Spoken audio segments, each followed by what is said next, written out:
There's family herbalist, community herbalist, professional and clinical herbalist. Which one do you want to be? If you're watching this, I'm guessing that you're interested in plant medicine or becoming an herbalist yourself.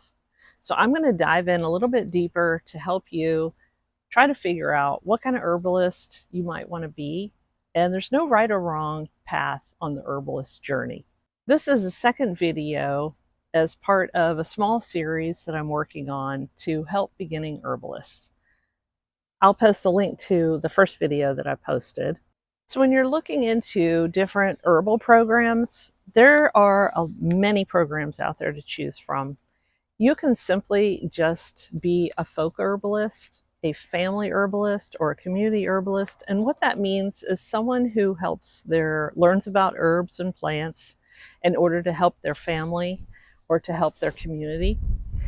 And that is a wonderful use of this skill because we need more herbalists. I'm guessing that you're an older person, possibly watching this. We need older people to bring back plant medicine skills and to work with people in the community. In the United States, there's a little bug on my screen. He's really distracting.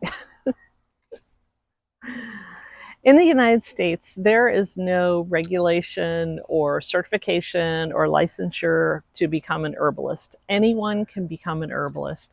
And there's pros and cons to that, right? I'm not going to jump into the herbal politics of that, but basically the pros of not having any kind of licensure is that anybody can do it. You can start practicing herbalism now, today. You can learn about a single herb and start applying your knowledge. Of course, the cons to that are also it's a double-edged sword. Herbalists that have been studying for a long period of time sometimes aren't recognized as the master herbalists that they actually are. But in essence, we all are still practicing. It's a practicing art. You're practicing it until the day you die. Just like medicine, kung fu, and a lot of other things, it is a practice. You're always learning. If you're looking at going into a program, you might explore becoming a family or community herbalist. And usually what that entails is it's a short program. There may just be several weekends where you're working through a curriculum at the school. It might take you a few months to achieve a certification as a family or community herbalist. And like I said, there's nothing wrong with that. That is a wonderful place to start. It's where most people start, in fact. You can just learn on your own. You can take classes here and there or just study yourself and just build your knowledge that way. I would say the next step, if you want to take your education further, would be the professional or clinical track. So there is a slight difference between a professional program and a clinical program. So if you're looking at different schools that say they have a professional or a clinical program, typically a professional program is going to take you 1 to 3 years. There's usually many lessons, several modules, 20 to 30 modules. You're going to be looking for a program that is going to dive deep into herbs. So you're going to learn a minimum of 100 herbs. You're going to learn about energetics. You're going to learn about medicine making. You will probably dive into case studies, and you're going to learn about the history and the ethics. At least these are the things that I would look for in a professional program. And like I said, those usually take 1 to 3 years, depending on where you're taking your classes at. Back to the certificates. Most of these schools will give you some type of certificate depending on what type of program you complete. Now there is the American Herbalist Guild, AHG, and they do have a program through which you can become a registered herbalist, RH. Sometimes you'll see that. Some herbalists will have that behind their name and it'll say RH. That's what that means, registered herbalist with the American Herbalist Guild. And that means that they have shown proficiency and passed their test and done a certain amount of understudy and proved themselves to reach that to achieve that designation as a registered herbalist. That's, again, that is just something that's recognized in the herbalist world. It's not nationally recognized. So what can you do with a professional certification? You can do a lot of things. You can start your own shop, an apothecary. You can see clients. You can make medicine. Yeah, you can have one-on-one consultations. And if you complete one of these professional programs, you're going to have the confidence to do those things, or you should have the confidence to do those things once you've completed it. Now, there's one further certification that you could get, and that is as a clinical herbalist. And a lot of this is a much more advanced program. You study one-on-one with someone. It may be an apprenticeship.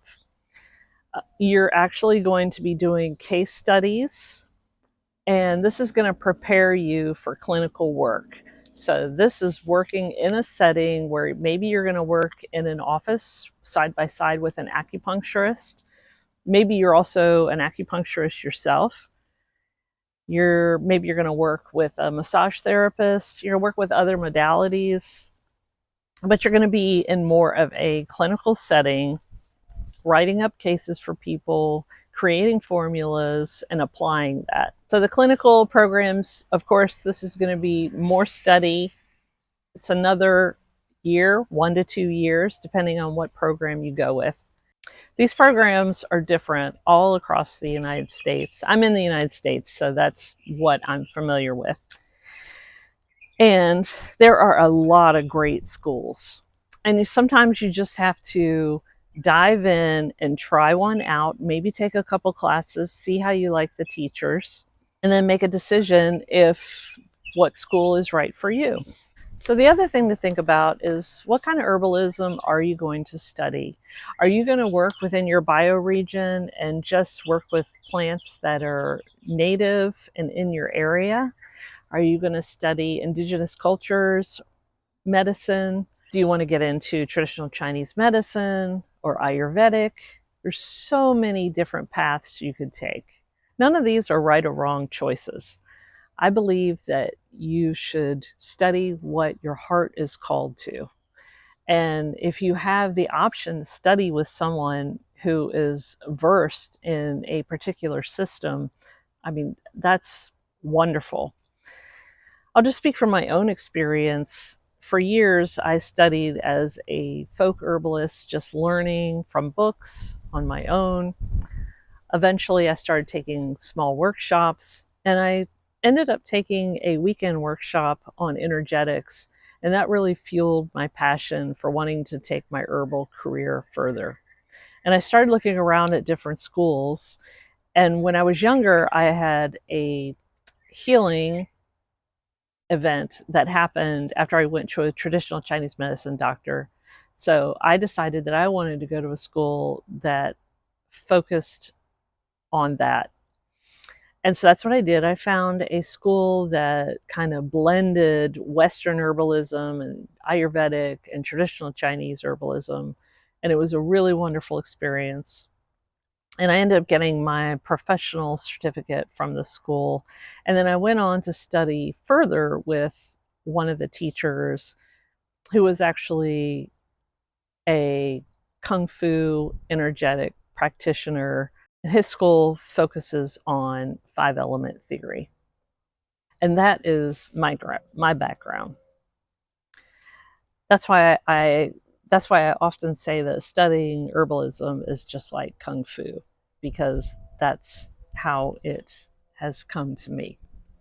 Anyway, I hope this has been helpful in helping you trying to figure out what school you might want to go to or how you want to go about learning herbalism. And I'll see you in the next one. Bye.